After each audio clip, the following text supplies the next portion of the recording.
Fala rapaziada, hoje eu tô vindo aqui pra compartilhar com vocês a minha primeira experiência com o meu mano Steve. Mano, eu não chamo mais de Stephen King, porque depois que você lê 5.000 páginas do livro do cara, você acaba meio que virando parça dele, né? Ele acaba fazendo parte da sua vida. E assim, o cara só escreve livrão, mano, só calhamaço, só 5.000 páginas pra cima. E aí eu tive essa primeira experiência com ele, foi o primeiro livro que eu li dele. Hoje eu quero vir aqui falar pra vocês um pouquinho como que foi isso aí. Então, se liga. Bom, rapaziada, esse livrão aqui foi recomendação da B, inclusive ela não tem um canal no YouTube, ela deveria ter, mas ela vira e mexe, ela fala sobre livros lá no Instagram dela e ela é fissurada em Stephen King, então se vocês quiserem ficar por dentro aí das resenhas que ela posta, segue ela lá no Instagram, vai estar aí na descrição. E ela ficou um tempão falando pra eu ler esse livro, até que ela me emprestou o dela, e ela adora, ela tem essa mania de colocar uns post-its. Eu acho muito da hora, eu queria ter isso nos meus livros, só que eu tenho um problema, velho. Eu fiquei negando ler esse livro um tempo pra ela, porque eu detesto pegar livro emprestado, porque eu tenho muito apego com os livros, e aí eu fico com muita dó de devolver depois, porque, mano, sabe, eu investi tempo aqui, eu li o livro, a história como fez parte da minha vida, entrou na minha vida e eu vou ter que devolver. Então, por conta disso, antes mesmo de eu terminar o livro dela, eu acabei pegando o meu, comprei o meu. Aqui, ó, tá até com a minha assinaturinha já, então pra você aí que tá assistindo o vídeo e está pensando em roubar esse livro, não vai dar, a não sei que você passe aqui, enfim, não sei. E aí, como vocês podem ver, eu terminei aqui, eu sempre coloco o meu nome e a data que eu terminei o livro. Eu terminei dia 28 de janeiro, não sei quando esse vídeo está sendo lançado, mas eu estou gravando isso aqui um dia depois de ter terminado essa obra. E, mano, pra ser bem sincero, foi a primeira leitura que eu fiz do Steve, meu parça, e eu gostei pra caramba, e eu quero que dar um meu parecer pra vocês, falar um pouquinho sobre como foi essa experiência. Então, vamos nessa. O Instituto, o que é essa história, mano? É uma história muito louca de um local que se chama Instituto, que é uma estrutura assim absurdamente gigantesca que fica escondida nas florestas do Maine, que é um estado ou uma cidade, agora eu me confundi, mas fica nos Estados Unidos. E inclusive fiquei sabendo aí, algumas borboletas me contaram que o Stephen King adora colocar a cidade, acho que é a cidade, né? A cidade de Maine em várias histórias dele, mas isso não é uma coincidência, velho. Tem um motivo pra isso e é porque ele nasceu lá. Vira e mexe aí, você que é leitor do Stephen King já deve ter reparado que várias histórias dele têm um pano de fundo nessa cidade. Ou se você não é um leitor de Stephen King, talvez se você for começar a devorar as obras dele, acho que você vai perceber isso. Eu não tenho certeza, porque esse foi o único livro que eu li dele, mas já me disseram que isso acontece e eu acho isso interessante, porque é uma forma dele homenagear a cidade dele, né? Então, da hora isso aí. Mas o Instituto é um lugar gigantesco que fica escondido lá nos meios da floresta do Maine, lá no norte dos Estados Unidos, que simplesmente sequestra e mantém várias crianças, muitas e milhares de crianças alocadas lá, sendo maltratadas e sendo estudadas. É um lugar onde existem vários médicos e cientistas que ficam estudando algumas crianças que têm ali um certo poder. Essas crianças, elas são diferenciadas. O que elas têm de especial? Lá nos Estados Unidos existe uma parada que quando as crianças nascem, elas passam por uma série de testes, e um desses testes é o teste de BDNF, que é uma sigla para fator neurotrófico derivado do cérebro, que em inglês deve ser tipo Brain Derivated Neurotrophic Factor. Então é isso, dentro de todos os testes que as crianças que nascem nos Estados Unidos têm que fazer, o teste do BDNF é assim primordial para essa história, porque é como se fosse um teste de QI. Esse teste ele fala se a criança ela tem sabe, se ela é muito inteligente, se ela tem até uma tendência a desenvolver algum tipo de poder. Esses poderes que existem na história são o TP e o TC, que são respectivamente telepatia e telecinese. E aí que tá o bagulho, mano. O Instituto é tipo uma máfia. Eles têm gente trabalhando para eles em todos os lugares que você puder imaginar, inclusive dentro dos hospitais. Então eles têm acesso a todas essas informações privilegiadas de quais são as crianças que nascem com um BDNF mais elevado, logo que no futuro, depois quando estiverem mais velhos, eles vão desenvolver esses poderes de TP ou de cinese. É muito raro ter uma criança que tenha os dois, e também é muito raro ter uma criança que tenha algum dos dois e que ela consiga controlar, porque geralmente as crianças que têm algum desses poderes, eles se manifestam de uma maneira muito fraca e às vezes elas nem conseguem controlar. É tipo o Harry em Pedra Filosofal, sabe? Ele faz as coisas acontecerem quando ele tá meio irritado, quando ele tá meio chateado, mas ele não tem noção plena de que aquilo, sei lá, que ele é um bruxo, que ele consegue controlar aquilo. É basicamente assim. Só que o Instituto, velho, além deles terem médicos e cientistas que realizam vários e vários experimentos lá dentro, tipo, coisa de mais de 70 anos, eles também têm algumas equipes de extração. Essas equipes de extração, elas são equipes de caça, literalmente, que, sei lá, galera, ó, tem um moleque ali chamado Luke, que ele tá lá na cidade de Minnesota e ele tem um BDNF elevado acima de 80, então por isso ele tem TC e vocês precisam trazer ele pro instituto. Aí a equipe de extração vai lá num jatinho assim, vale reforçar que geralmente a galera que trabalha pro instituto são ex-militares, então eles têm muita experiência assim com coisas meio de guerra. Aí eles vão lá na cidade onde o moleque ou a mina mora, entra na casa deles de madrugada, à noite, mata os pais deles e sequestra o moleque. E é muito louco, velho, porque eles pegam gente dos Estados Unidos inteiro e levam lá pra Maine, nesse lugar super clandestino que tá escondido dentro das florestas, e quando as crianças acordam no outro dia, porque elas são sequestradas dopadas, e aí eles matam os pais delas e aí eles são sequestrados. E eles sempre fazem parecer que a criança matou os pais, é tipo uma criança psicopata que sumiu, porque, mano, imagina isso acontece na vida real, imagina, sei lá, o seu vizinho,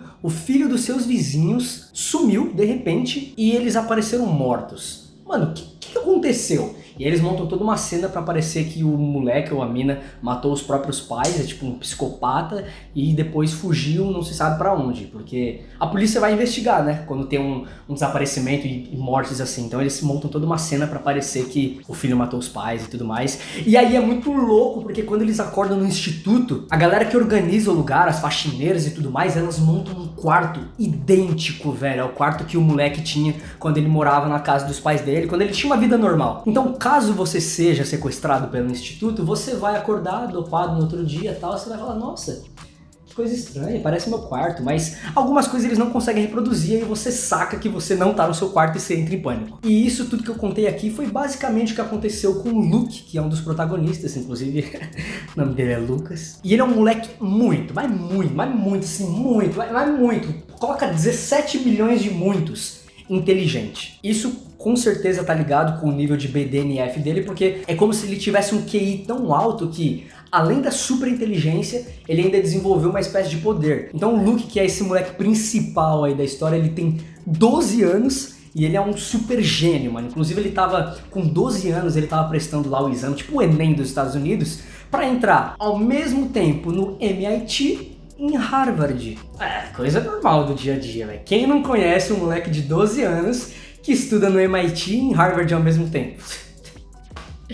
Normal, velho. E o Luke é só uma das crianças que foram sequestradas. E aí ele vai encontrando com várias outras e, inclusive, durante todos os últimos 70 anos, dezenas, milhares de crianças já passaram por lá, foram mortas, foram usadas, porque os médicos e os cientistas pegam essas crianças e ficam realizando testes, dando injeção, fazendo eles verem coisas, dando droga pra eles, batendo neles, maltratando. Mano, tem bastante violência nesse livro, mas apesar disso me disseram que esse é um dos livros mais leves do Stephen King, então ele deve pegar realmente pesado nos outros, porque esse livro, o Instituto, não é pesado, mas tem algumas coisas que dão uma chocada. Eu falo isso porque eu não sou muito de me impressionar assim com cena de violência, mas teve umas paradas aqui que eu fiquei assim, mano, caraca. E como é que funciona a organização do Instituto? Assim, você pode imaginar um lugar muito grande, assim, uma cadeia de funcionários extremamente gigante, velho. É muita gente envolvida. Mas a estrutura em si do local, a estrutura principal é formada pelo seguinte: existe a parte da frente,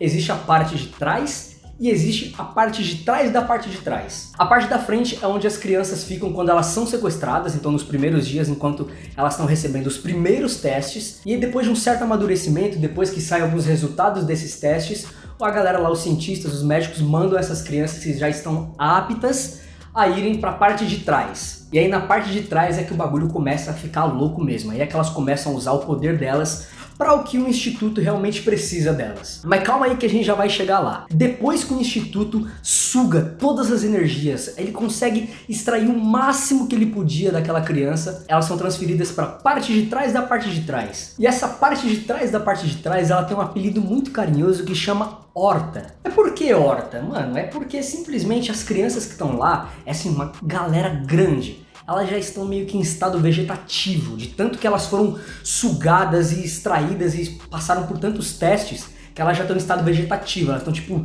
babando, estão meio sem consciência, assim, ela só tá literalmente viva, mas não consegue fazer nada, não pensa, não nada, estado vegetativo puro, e aí eles acabam chamando esse lugar de horta. O principal objetivo do Instituto é usar essas crianças como armas mentais, armas políticas, porque com o poder delas, através do poder delas, eles conseguem manipular tudo que acontece no mundo. Vamos supor que exista um grupo terrorista lá no Oriente Médio que é liderado por um cara X, que ele representa uma ameaça muito grande para os Estados Unidos ou quem sabe até para o mundo. O Instituto consegue, através do poder mental reunido de todas essas crianças, manipular várias coisas ao redor do mundo, inclusive talvez forçar esse cara X lá no Oriente Médio a cometer suicídio, ou influenciar algumas das pessoas que estão ao redor dele a matarem ele, ou então vamos dizer que vai rolar aí uma eleição entre Trump e Biden, e o Trump ele representa aí uma certa ameaça para os Estados Unidos, não seria interessante ter ele como presidente. O que eles fazem? Eles usam o poder do Instituto, que na verdade é o poder das crianças,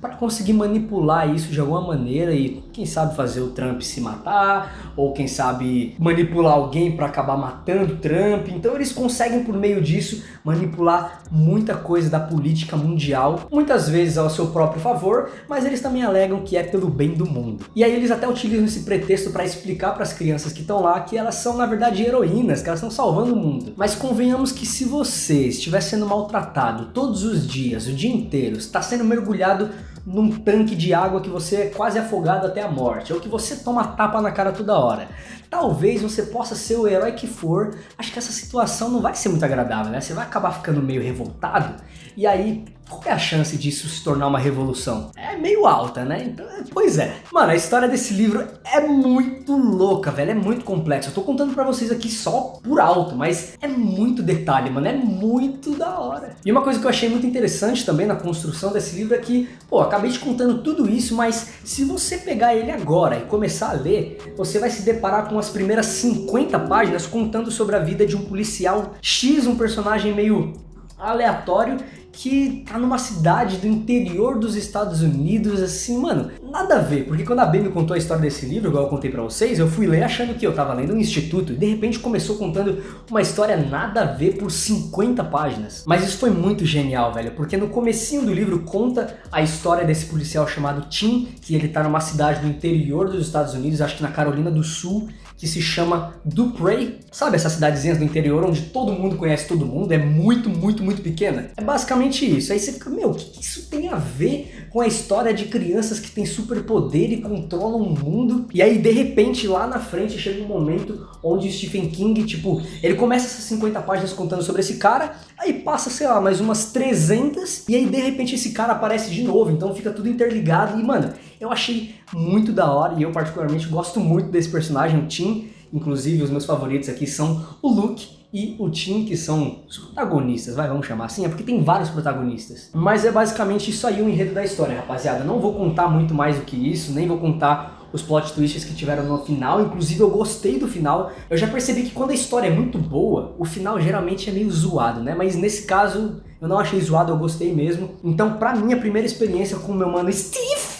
eu gostei bastante, eu recomendo a leitura desse livro aqui, se você quiser, é muito divertido, você vai passar por várias sensações, você vai ficar tenso, você vai ficar curioso para saber o que vai acontecer no próximo capítulo. E inclusive, uma coisa que eu gostei muito, velho, na construção do livro do Stephen King é isso aqui, rapaziada. Deixa eu ver se eu consigo mostrar pra vocês. Ó, o livro é construído da seguinte maneira, ele tem um capítulo maior, ele dá um nome para um capítulo, e aí, dentro desse capítulo, ele vai dividindo em subcapítulos muito curtinhos. Então, por exemplo, eu abri aqui o primeiro capítulo, Vigia Noturno, e já tem o primeiro subcapítulo aqui, ó, número 1.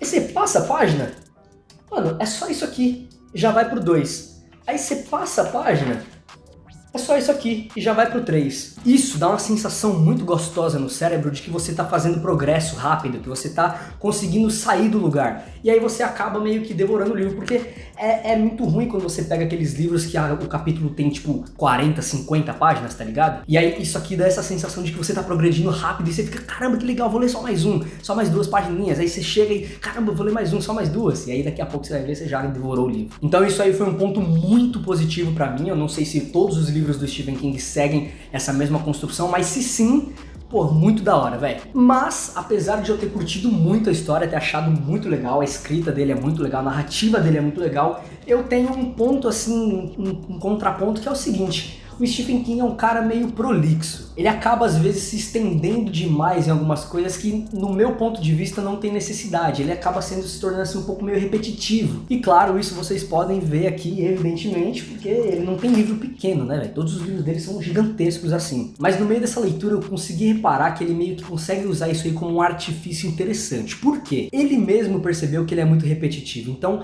ele começou a usar isso a favor dele. Por exemplo, vamos supor que ele tá contando a história do Joãozinho. Aí todo dia é assim, vai, a história tá seguindo assim, ó.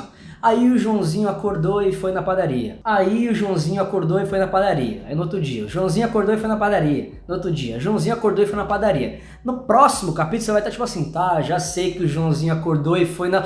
Caramba, olha o que aconteceu no caminho da padaria! Então ele tem meio que essa pegada de colocar uma coisa repetitiva, mas de repente colocar uma quebra de expectativa nessa rotina, porque daí você que tá lendo, você fica tipo, caramba, eu não tava esperando isso, achei que ia ser só mais uma repetição. Então muito legal isso aí. Outra coisa que eu reparei também é que ele usa muitas referências, toda hora você vai ver referências. Eu encontrei várias aqui, ele falando de músicas, filmes, séries, seriados, tudo que você imaginar. E é legal que essas referências elas não atrapalham a compreensão da história, porque tem alguns livros que o autor ele tenta colocar uma referência ali, mas ele prejudica a compreensão do todo, da obra, porque se você não tem essa referência, você fica meio boiando e você acaba perdendo um pedaço. Mas o Stephen King consegue fazer isso com muita maestria e não interfere em nada o desenvolvimento da história, caso você não entenda a referência que ele colocou ali. É mais pra ele dizer que ele é zica e ele tem muitas referências, mas, mano, muito legal. E rapaziada, eu acho que é isso, esse vídeo acabou ficando muito mais longo do que eu imaginava, provavelmente, mas eu queria muito vir aqui falar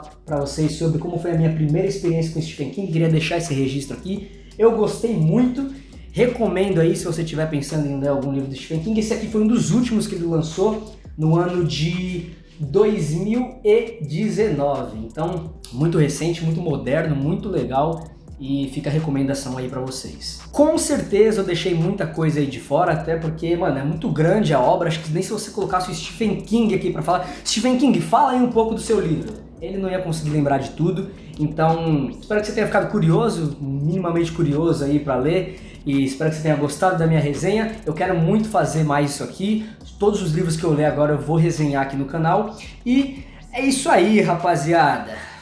Bug na Matrix, tem 2 institutos. Se você gostou, deixa um likezão aí, se inscreve no canal para ver as minhas próximas resenhas. E tamo junto, um beijo pra vocês. Mantenham-se curiosos.